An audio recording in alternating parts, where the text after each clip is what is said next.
That's me running off the field with the ball. That number 15, is it 57, 15? I don't know. But you can see on the back, you see number 7. That's Bo Yeah, Eason. yeah. Number 88 is Glenn Fricker. He's in the Hall of Fame with probably the most sacks ever. And Wow. it's Tony Grimes. It was actually, I recovered that fumble, and that kind of turned the game around. That's how we wound up winning that game and kind of turned the whole season around. It was pretty cool. That's But awesome. Who are you guys playing? that was Santa Clara. Santa Clara. Welcome to Aggie Pride, a UC Davis football podcast, an interview-driven show focused on stories over stats, and your number one home for everything happening in FCS football, the Big Sky Conference, and of course, your UC Davis Aggies. Each week, we sit down with players, coaches, alumni, and voices around the program to dive deep into the stories that matter and have a little fun along the way. This is Aggie Pride. Welcome back to Aggie Pride. We are keeping the thing rolling as we're bringing a bunch of podcasts to you throughout the rest of the year. You know, we've probably, to my own bias, had a lot of the 2000s alumni on the pod with Dwight and myself. But today we're taking it back to the 80s, the early 80s. And Todd Shaner is our guest, and he's given me a lot of like memorabilia, old like playbook, screenshots and stuff that he sent over. And I posted one of them saying, hey, we're having someone from these teams on. And so it is class of 82 for the football program, Todd Shaner, who's joining us from the East Coast. Todd, how are you doing, man? Doing great. Thanks for having me. Yeah, this is fun. We were just kind of talking about, one, internet problems, and then two, just where we first met and the first thing we bonded over, which was us both being number 91. But it was a couple years ago that we got a chance to meet, and you had been a listener of the podcast and obviously a supporter of the UC Davis football program. And then we just kind of traded text messages throughout the last couple of years about various things. And so it's kind of cool that this could take place right now. So you know how Dwight and I normally start these, which is getting folks kind of football origin stories. And so we do want to start with yours, which was a unique route, like a lot of the people who've played at Davis. So walk us through your journey to playing football at UC Davis. Okay. So like most kids out of high school, I thought I was going to get a big-time scholarship to the University of Washington. I grew up in Washington State, so I did get a chance to go talk with Don James back then, but, it wasn't going to happen. So I took a scholarship to a local junior college and played there for 2 years and just couldn't stand it. Just hated being on scholarship, hated life. I couldn't stand it at all. So I got done with that and had a couple of scholarship offers, but nothing that was really interesting. I was looking around, and my mom was from this area and my family's down here, or her family. And she said, well, why don't you try for UC Davis? And I said, well, okay. So I applied and I called the football office, and they said, yeah, we kind of need a defensive end. So I said, okay, sounds good. I'll give it a try. He goes, let me in. And a couple weeks later, I got a letter from Fred, and just didn't take much longer, and I was in. It was, I guess I lucked into a really great situation. I just didn't know how good it was until probably after I graduated. And then I started to realize just how great of an opportunity and how great of a program it was, or is. Just truly enjoyed my time playing. Yeah.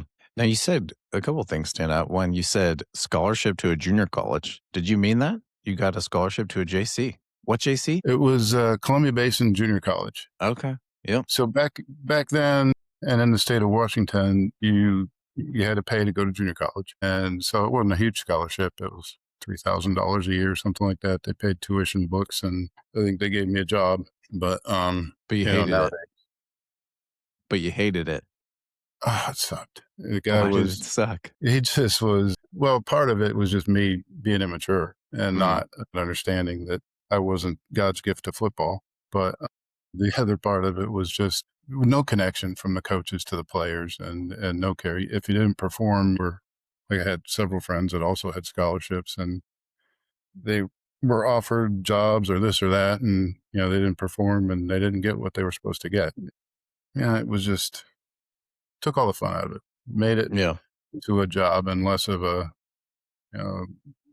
enjoyable pastime, I guess. Yeah. But Other thing that kind of stood out was Coach Art. He's saying Fred wrote you a letter. Do you He remember what he did. wrote you? Yeah. He said, we think you can maybe play. And, sorry, I think I had visited and he wasn't there at the time. He said, I'm sorry that I wasn't there at the time, but looking forward to having you, and send us some more tape. And that was about the extent of it. He was a man of few words. I don't know if you ever met him or not, but he didn't talk a Yeah. lot. Yeah, you're right. He didn't. He had like a big time aura about him. And we're talking about former defensive line coach Fred Arp. Mhm. Last year in the offseason, we interviewed a couple D linemen and we started what we said was going to be like a Club Fred series. Maybe I'll put this in the Club Fred series since you're a former D lineman like myself. Yeah. So But back yeah, then, this was pre-Club Fred. So okay. Foster called us Arp's Army. Arp's Army. Arp's Army. And that was a compliment. It was a compliment. And, we did the whole shade drill thing. I don't know if you ever got to do those, but we did the shade drills, and the O linemen just used to hate our guts because we would be laying back on the blocking dummies in the shade while they were running laps. Fred said, as long as you guys perform, you can do this. So we did. Yeah, no, I didn't get the shade drill. We had T-shirts that said shade drill, and he was around at all the games. He would go to all the games, and he was, I've said this on the podcast before, he was real quiet, but I think we were playing Boise or like one of the big boy schools one year, and I came off the field and he was like, good job. And that was like the only time he ever talked to me. It was like, it felt like a big moment just because I was like, when you're playing, you're kind of like, well, who is this guy? And I think that's the interesting part, even doing the podcast when we have guys from previous generations, like a lot of current players, they probably know more about the history of UC Davis now because of just I think the amount of information you can find out there nowadays. But let's get back to kind of you coming to Davis. I mean, you said you didn't realize it at the time, but it was, one of the best parts of your life and you're grateful for it. What makes you feel that way now? Well, first of all, the degree I got, I got my degree in fermentation science, which led to a career in brewing. And that was a pretty decent career for me. I was able to raise my family and, do what I needed to do. And that worked out well. The other thing is, at the time, the defensive players didn't really care for Sochor. I don't know if you realize that or not, but no, do tell. He was all about the offense and didn't seem to really care too much about the defense. So most of us were like, yeah, okay. Didn't care for him. But the thought process and the management style that he had kind of went through the entire program. And I noticed looking back on it now and listening to him talk and how he described his management style and how he wanted to run the program, a lot of that got through to me and wound up being the way I managed too. And he was right about a lot of things. He was a very bright guy. So I was lucky to have been around that program. It just taught me a lot, way more than just football. Yeah. So interesting to hear about being a brewer. Tell me about that career. Like, where did you work? What were the specifics like? And then going back to the management style of Coach Sochor, what were those nuggets or philosophies that you carried with you specifically? Yeah. So I started with Anheuser-Busch in their research brewery, and I worked about 3 months in their research brewery, and then I moved on. The big thing is most of my career I spent in management, and it was middle management essentially, but the integrity and the dignity and treating another person like a human being and like an adult. At the time in the 80s, that wasn't generally speaking what most people did. The management teams tended to be kind of harsh and kind of, intimidating kind of style of management. And that wasn't him. He was all about treating you like a intelligent human being and helping you to make the right decisions. And I think that still is playing out today, not just with me, but I see it with Coach Plow, kind of the way he deals with people and his team. That man did more, I think, for a lot of people than what most people realize. Yeah. I'm looking at this picture you sent of this coaching staff, which if you guys don't follow us on Instagram, I say this every week, at UC Davis Football Podcast. It's a good follow. It'll bring some levity to your life, including this cutout from, it looks like a program And it has Bob Foster, defense coordinator, Bob Biggs with his long locks flowing and mustache, receivers coach, Fred Arp with his mustache and curly hair. Looks like my son in this picture, defensive line. John Vochester, Rochester. offensive line.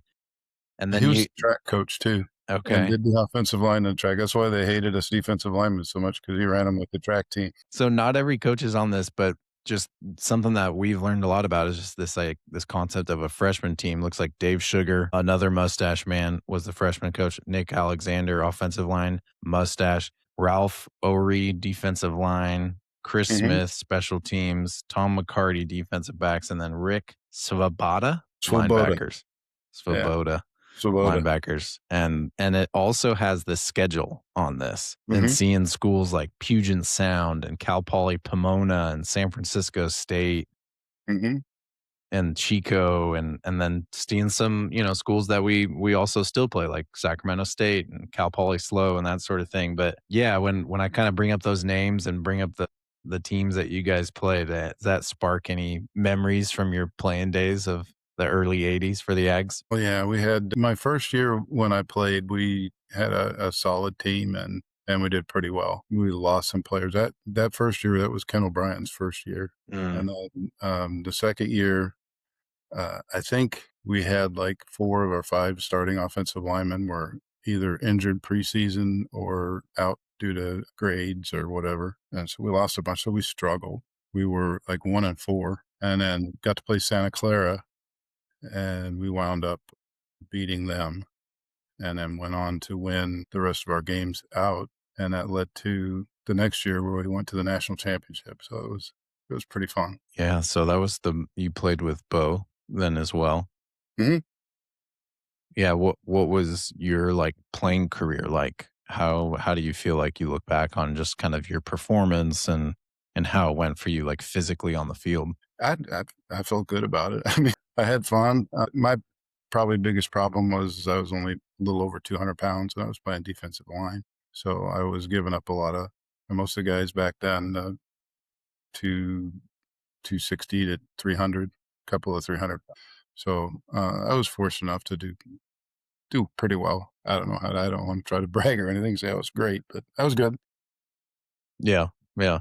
And then, Bo was a guy we've had on the pod before. I'm sure you heard that one. And then he's a Hall of Fame guy. His son is on the team now, which is probably crazy for you to think about. But it is.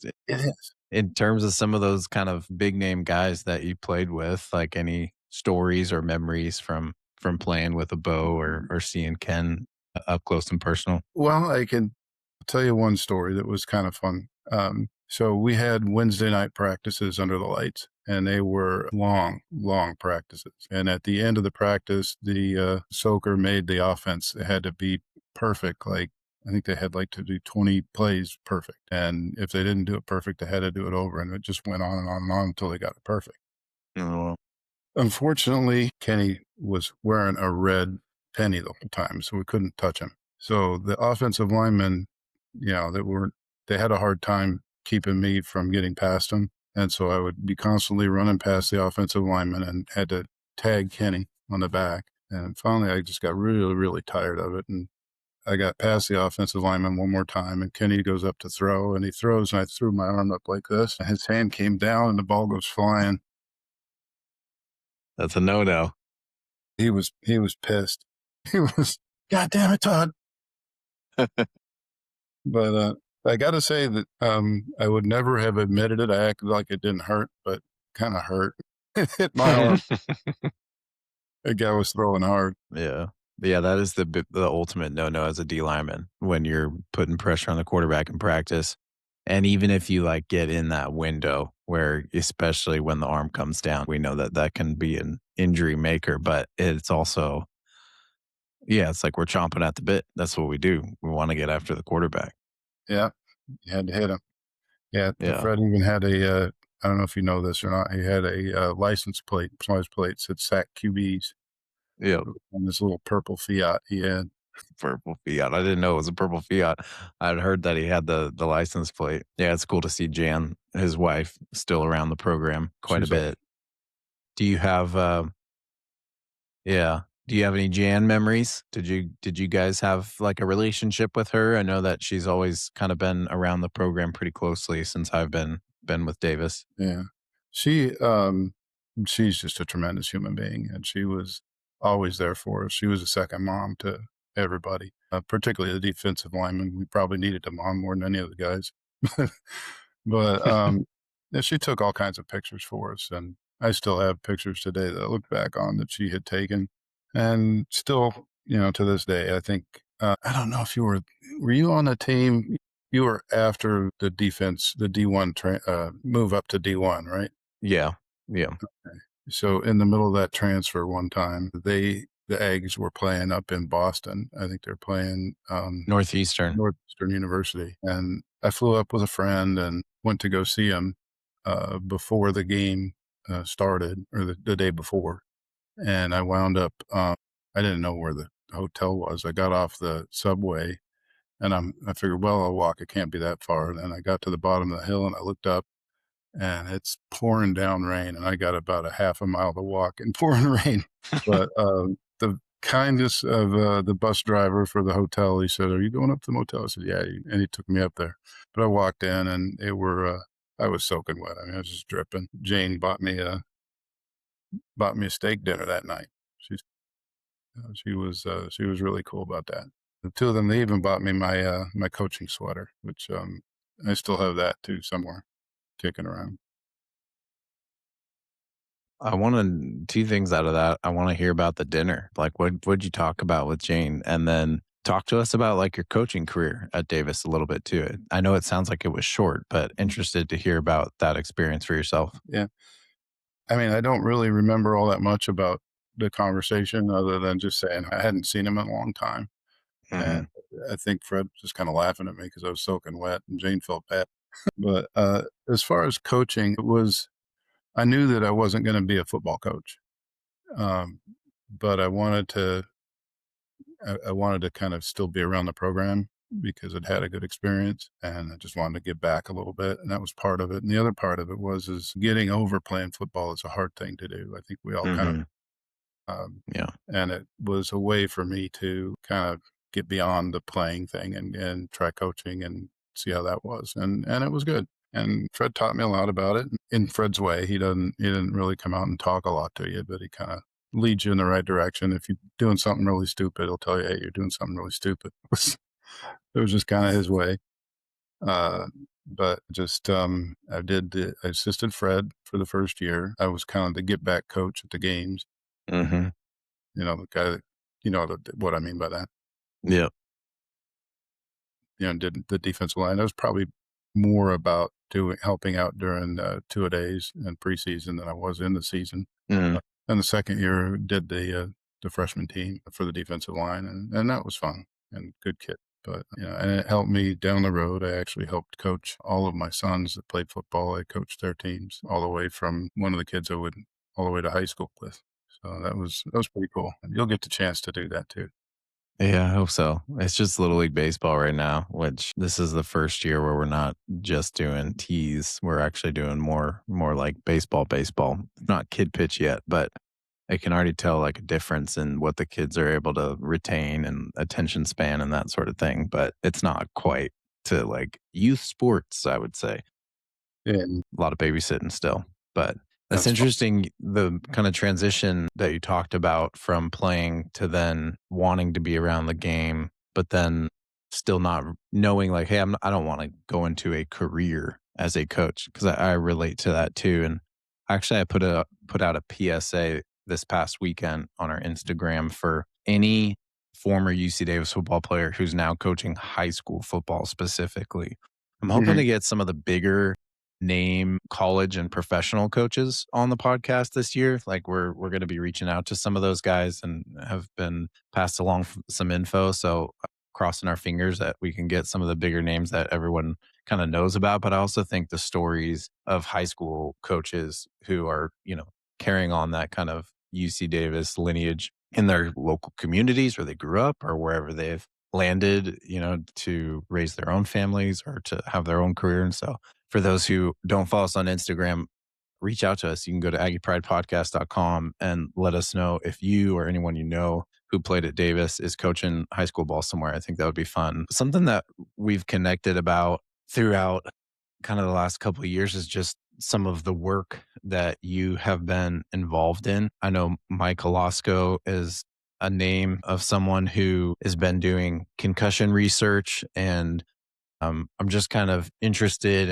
in getting your journey to kind of learning about the impact of concussions in football, and maybe even your experience from when you were a player and that sort of thing. Because yeah, I think it's tricky, it's difficult, and yet we know that it is a thing. And the sport of football has been trying to combat this and solve this kind of, I would say, problem in It is a football. So yeah, problem. what's been your experience with it? Um, so I guess one of the first things I heard about was, I don't know if you remember a guy by the name of Mike Wise, who was Yeah. yeah, and he took his own life, Mm, following a professional career. And I don't know, the details around it. I don't know if that was concussion related or not, but I just know that that happened. It was pretty deep in my family. There's a lot of, um, you know, depression and, mental health issues throughout a lot of my family. But then I had two sons. I had five sons, but two that struggled with concussions. One of them was playing football and got dinged. And I think he got dinged again one time while he was on the swim team somehow. I don't know how you mm, get concussion swimming, but he did. And so that was kind of the end of his athletic career. But he's okay. The one that was really hard is my third son, and he was going to be an all-star. I mean, he was really, really athletically gifted, mm, and lacrosse was his game. And he had several, he said if you talked to him, he would have told you that he had like 10 or 15 concussions. But by the mm, way that, we called concussions, he maybe had one mm. from my era. But, what is really a concussion? I don't know.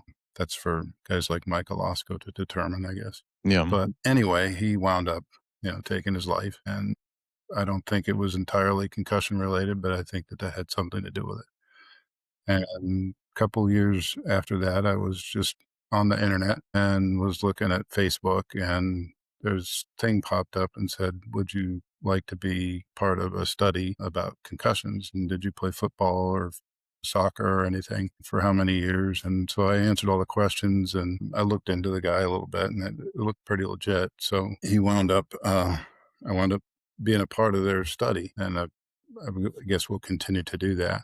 But I got the opportunity to actually speak with Mike on the phone the other day, and just kind of found out a little bit more about the program. And they have people that have donated their brains. And it's in Boston University. Hmm. They also do studies out of UC San Francisco. So that kind of caught my eye, and I thought, well, geez, I know some people out there. Maybe some of those guys would like to be a part of the study as well. But, there's so many kids that I see that have, you hear about it. There was this goalie for Stanford, a young lady that had everything going for her and took her life. There was I think an offensive lineman from Ohio State that kind of made the headlines. They found him and he had taken his life. And it's something that I think we really need to figure out. I don't, it kind of came to the same conclusion that Trevor did, is that I don't want anybody else to have to go through that. Yeah. And if I can do something to help make sure that that happens, then, I'm all about it. As it turns out, I don't have any particular issues myself based on the studies that I've done so far. So I'm going to continue to go on this lower level path, I guess, if you will, until I hit my 70s. And then once I'm into my 70s, Mike said he would like me to come up to Boston and have them start studying me physically a little bit more. He said it's interesting that I don't, given how much football I play, that I don't have any issues at all. And that's something that you need in this study too. You need to know the guys that are having a problem and how you can help them, but the guys that aren't having a problem, to maybe understand why they're not having a problem. That's kind of where I think when I hit my 70s, they're kind of expecting me to maybe go south. We'll see. Well, I know that you and I have connected about your son, Mhm. but I do just want to again share our sympathies. And I know you mentioned Trevor. For those who listen to the podcast, you know Trevor Facey, who played football at UC Davis, and you know about his father's story and the short documentary that I did with him last year. And so, I think that was another connection point for you and I, in addition to being 91s and being UC Davis grads, but just kind of being impacted by suicide loss in our lives and the threat of suicide loss, more so for me specifically, in my life. I would just want to say I'm so sorry, man. No, thanks. I think it's just like with Trevor, it's a brave work to enter into the discussions and into, the work of even like for yourself, like concussion awareness and seeing the Mhm. impact and going into a study like that.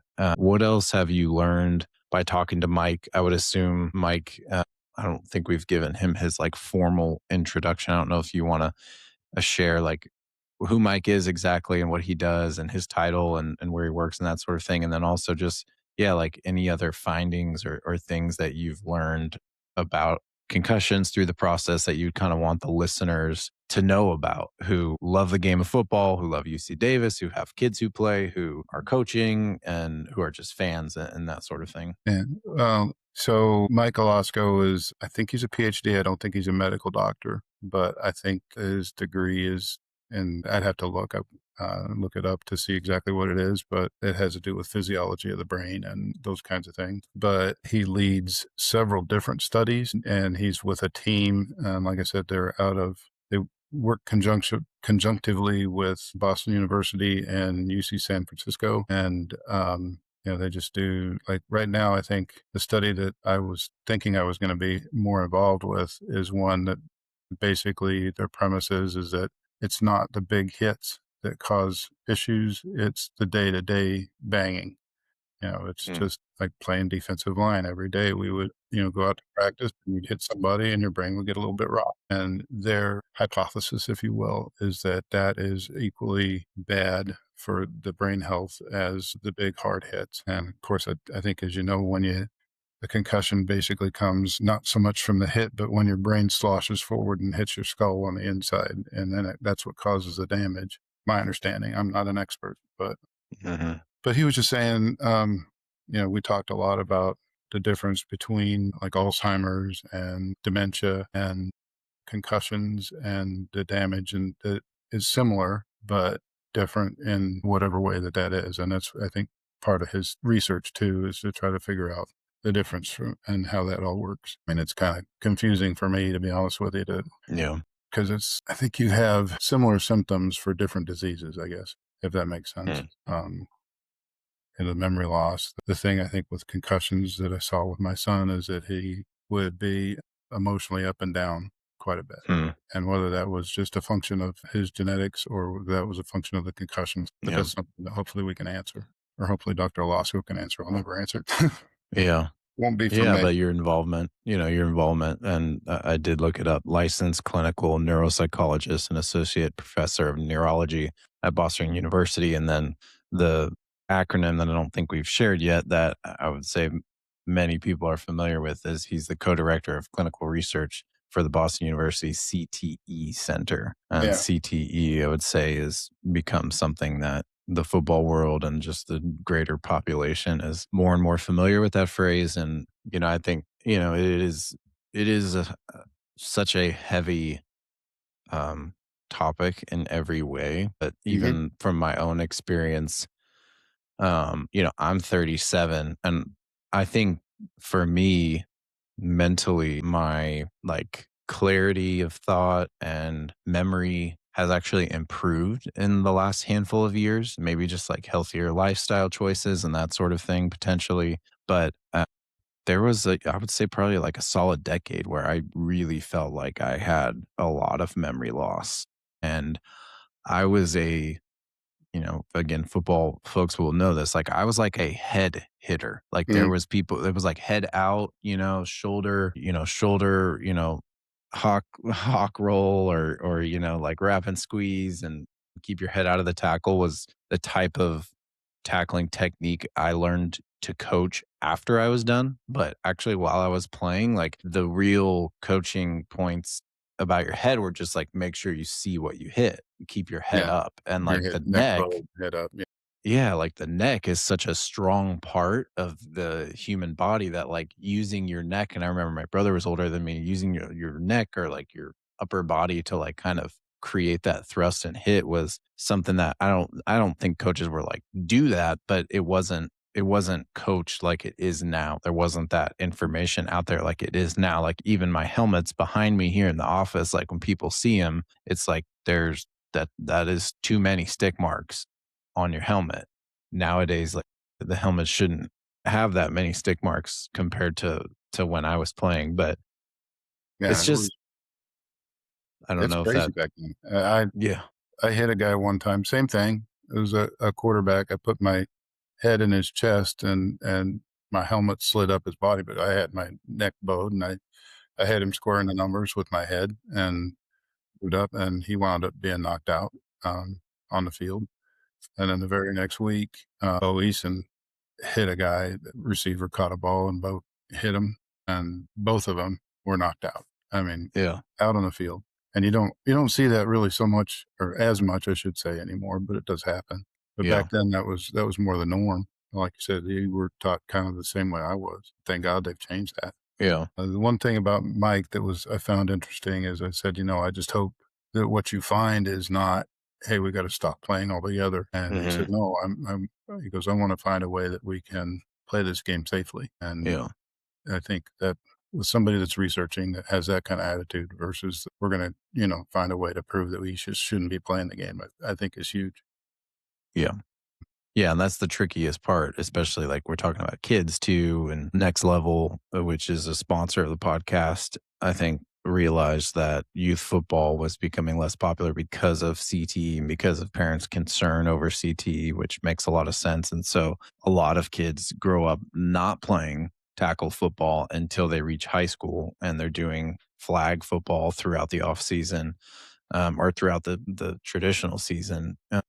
And then, I think of things that my dad used to say too, and just that kind of era is like there's so many concussions, like you said, like in other sports, like whether it's lacrosse or whether it's soccer, or whether it's, like soccer players like heading the ball that is coming flying at him. I remember my dad always pointing that out. Like that's just as much force or more as like two kids lined up, a yard in between each other at 8 years old who can't really create that much force. But it's because there's not data points or, facts, I would say as much, or at least it's not out there as much from a youth sports perspective. It's like very challenging as a parent to figure out, hey, am I going to let my, kids do this? But like you said, the goal is to have people continue to play football. So I want to segue us a little bit because, you are decked out in your Aggie gear right now, and I see your clubs up on your header there behind us, Um, which is awesome. But so I know that you are still like following the program closely. Like before we really dig into like what you've seen and appreciated about the Ags, and you talked about Coach Plow, like how do you rectify watching football given concussions and that sort of thing? And like what is it like for you specifically to watch the game that can yeah, still be violent? that's a good question. That's a tough question because I do sit there and I do enjoy, like most guys, you like to see the big hits, and you hear a lot of people complaining.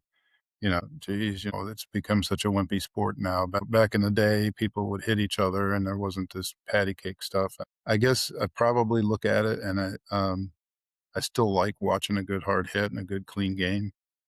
But then when I see somebody get hurt, it's like, oh, geez. I mean, it's going to be with them for a long time. And it's just mm, like the young man that took the hit. Was he from? I can't remember which team it was. Was it Buffalo? Took the hit to the chest and then Mhm. stopped his heart. I mean, you just think about that. And when I was playing, kids were big and strong and fast, but nothing like what they are now. And I think the injuries are just, physics is real. Kids are bigger, Yeah. stronger, faster. The injuries, the body just can't take it. So there has to be a way to, you got to tone it down a little bit. I mean, back then, like if you look at my Dick Butkus inside football, it was a war. It wasn't a game. It was a war. And I think we got to tone it down and make it a game. As much as I hate to say that, we need to get back to where and I think it's come a long way, but it just has to get there to where it is just a game where, because the bodies of these kids that are out there doing it just can't take that kind of stuff. Yeah. Force equals mass times acceleration. That's a real thing. Yeah. Yeah. And that's interesting. You're saying the bodies can't take it, but the bodies can't take it because the bodies are so much more advanced and physical and strong, and they're more limber and strong and athletic than ever, which in some ways it makes you think they should be able to withstand it, but those same bodies are coming at them. And so I know that's the challenge that Coach Burke has. That's the challenge that the medical staff has and the athletic trainers each and every week. I know that we have a lot of trainers and medical staff for UC Davis athletics. That I think that's one of the huge benefits of a school like ours that is so engaged in research and is so, I would just say, sensitive to all sorts of issues that are impacting the world. And so, it's good to know that we have folks like that. And I think, yeah, I don't know if there's anything else you want to add on that until or guys do want to take us to a little bit of, recent Ags and what it's like to follow the team from the East Coast. But was there anything else kind of on your heart that you wanted to add about concussions or what we've discussed this far? I guess the only thing I would have to say is just for people to be conscious of it, not afraid of it, but be aware of it.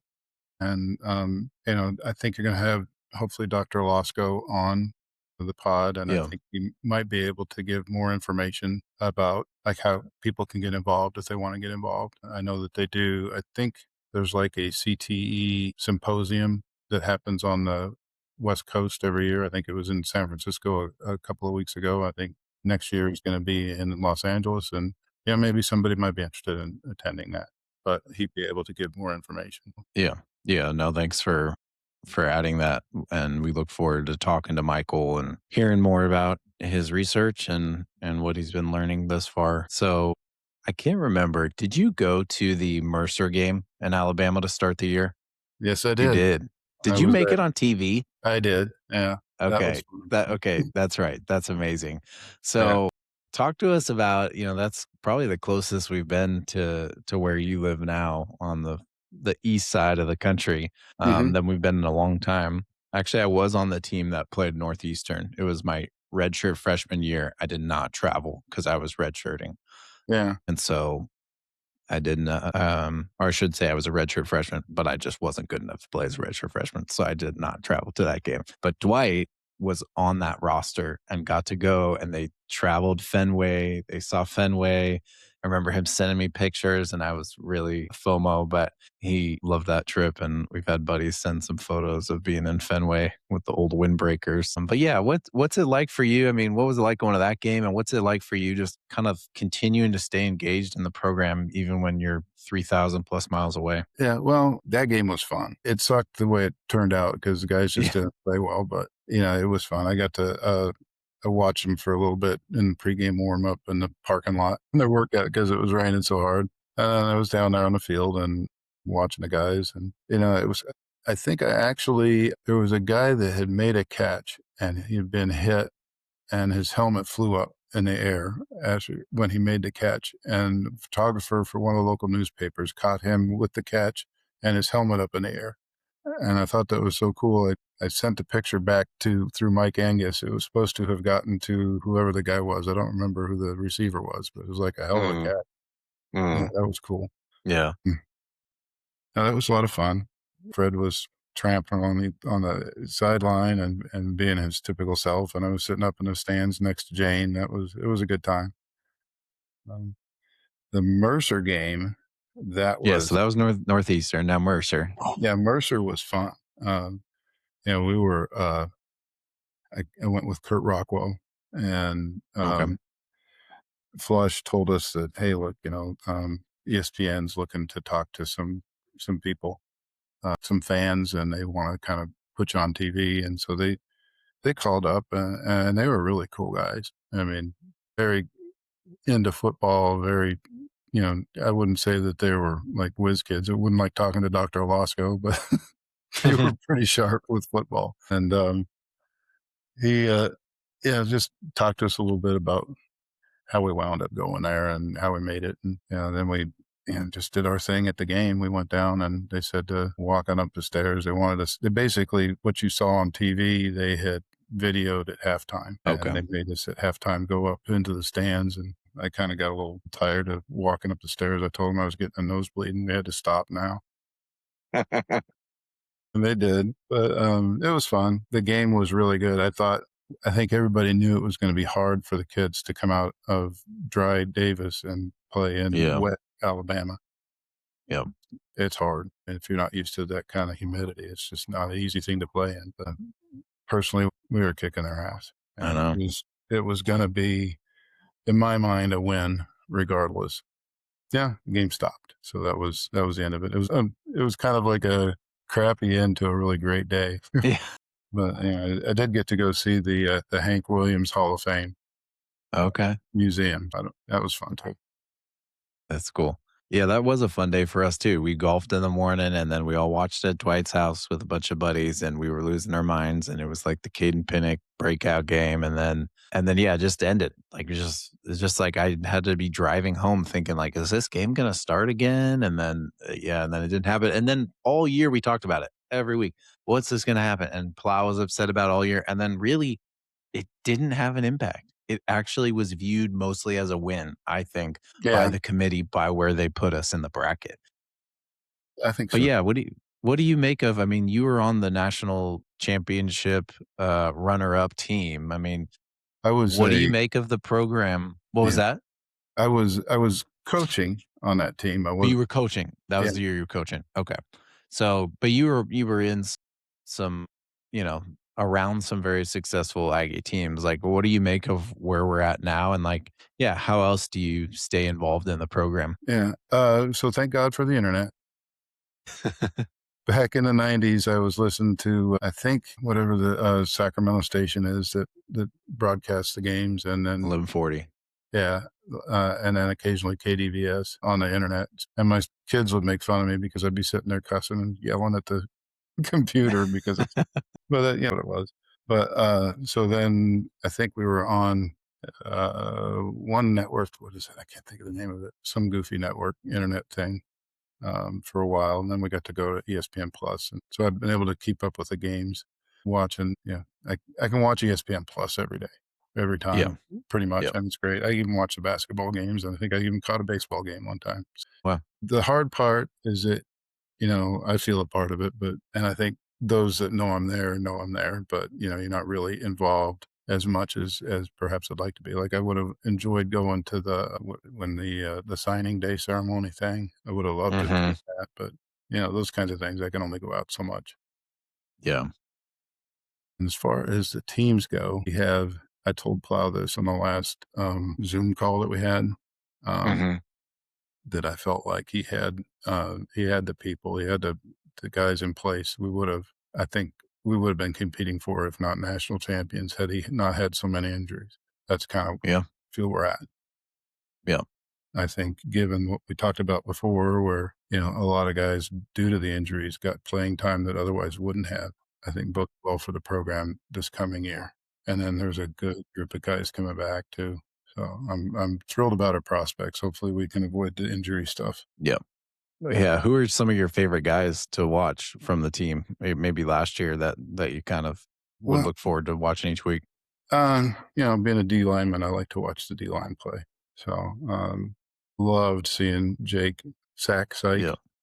Jacob Sack-Syke. He was great. I'm not all that great with all the names of all the guys, but I just a lot of them. Let me see if I have the thing here. Let me see. Matt Kitchen. Oh, wait a minute. He's a coach. Yeah, you've kept a lot of the kind of programs and memorabilia throughout the years, huh? That was my mom. Really? My mom saved all the stuff, and she passed last 2024.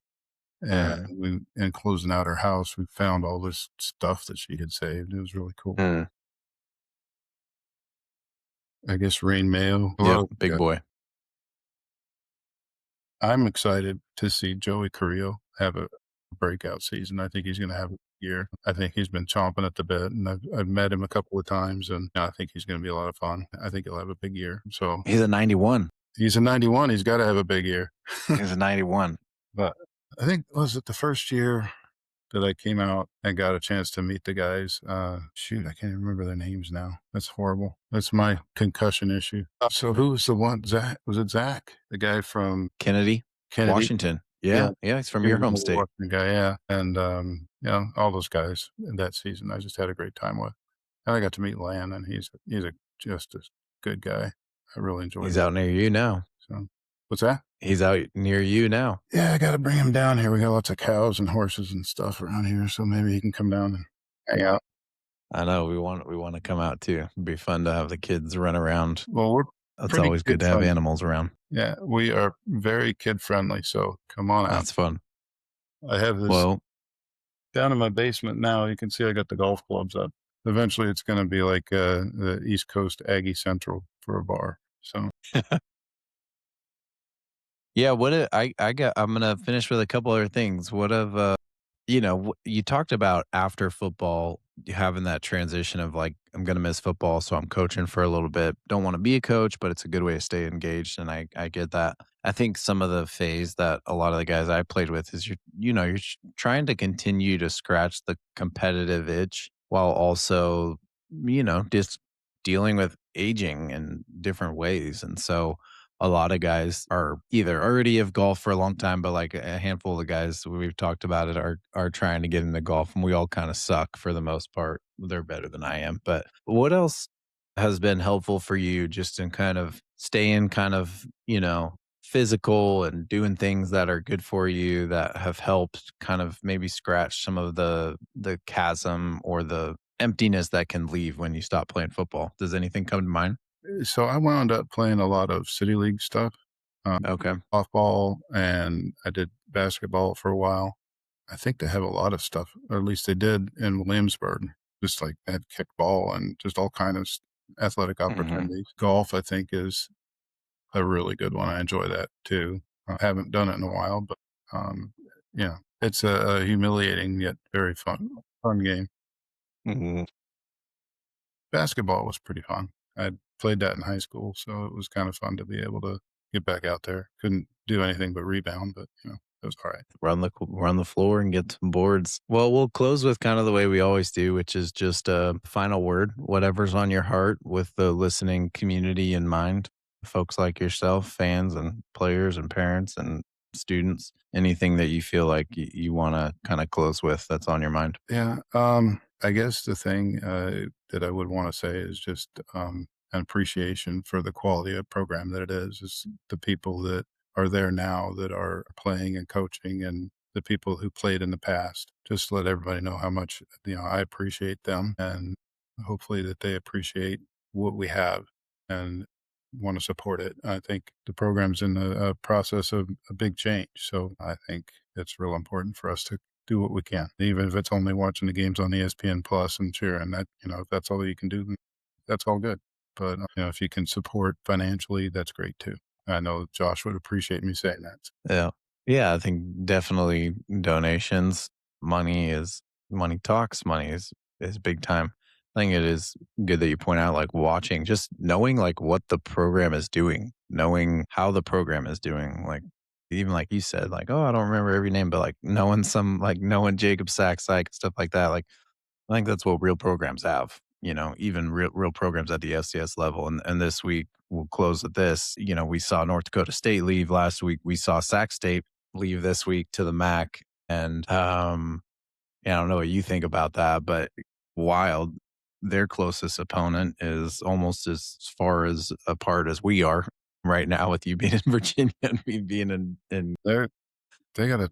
I don't know how they can manage it financially, to be honest, because they paid a whole bunch of money from what I hear, and I don't yeah, think that they're getting a lot of benefit out of it right away. So I hope they have the money to do it. I like the way our program is handling it. I think they're doing a very, very good job and paying attention to what the prospects are, the reality of the situation, and putting us in the best position to be successful. And I think yeah. they're going to do it. Yeah, I mean, Sam Herder said there were three schools, Sac State, Tarleton State, and UC Davis, that he expected to be like the next three schools to move up. I really do value what he says more than anyone in FCS because he's just the most connected, the most plugged in, and like probably the best reporter. And he I think he's truly just reporting news. He's not giving a bunch of subjective opinions. And so he sees the smoke everywhere. So that leaves two: Tarleton State, the Texans from Texas, and then the UC Davis Aggies. And yeah, what do you think? Do you think we're going to move in the next few years, or do you think it's going to take longer? I think we have to move. I don't think there's really a choice. I think it's going to be very difficult for FCS schools in the future. So I think it's something that we're going to have to do. I think they're going to do it when they feel like we're ready. This is what Plow just said in the last thing. He said, we need to make sure that we are sustainable from a financial standpoint. Yeah. And that we can continue to put a quality program out on the field. So, you can see there's teams that have moved up and been quite successful, and teams that have moved up and have not been successful at all. So I would like to think that it would be, I hate to give a timeline, but I would say 2 to 5 years would be my guess. Yeah. That's right about 3.5 on average. Yeah. I think we have to get the stadium up in capacity a little bit, and then we need to get more sustainable donations. Hopefully somebody hits the lottery and can put a huge bit of money into the program. That would be pretty cool. Yeah. Hey, we'll take it any way we can get it. Absolutely. Cash in your lotto tickets, people. Well, thanks for joining. Again, it will be fascinating to see what happens when James Madison moved up, when Liberty moved up. Those teams went to the college football playoff within a handful of years. Right. Now, there's a host of other teams who moved up who haven't had that amount of success. But when I look at these two teams moving up, North Dakota State, I think they could be in the college football playoff in like 1 to 3 years, because all you got to do is win the Mountain West. You could go 12-0 and play mostly some crappy lower tier FBS schools, and then you could be in the college football playoff. And they play a slow brand of football that makes a game go by really fast that can keep you in. That's a very good underdog formula when you're just holding on to the ball the entire game and you're good in the trenches. This is a formula that can keep you in the game with a lot of schools. That's why the Big 12 stopped scheduling them. They're like, they keep beating us. Get out of here. Well, they're going to be playing with you now. I'm so excited to watch them. Like, I'm a huge Bison fan at the FBS level. Sac State in the MAC. You think a MAC team is going to be, how did Western Michigan do with PJ Fleck in the playoff that row the boat year? They got no.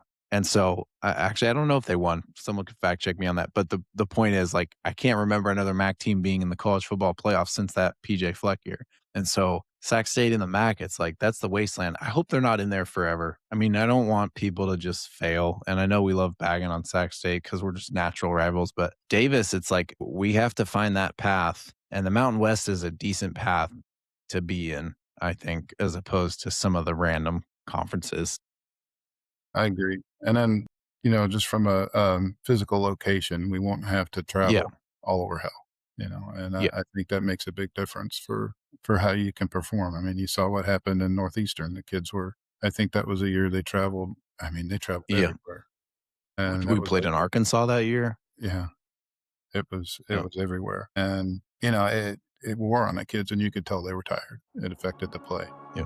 Well, like I said, thanks so much for joining, Todd. I think this it's been rich, man.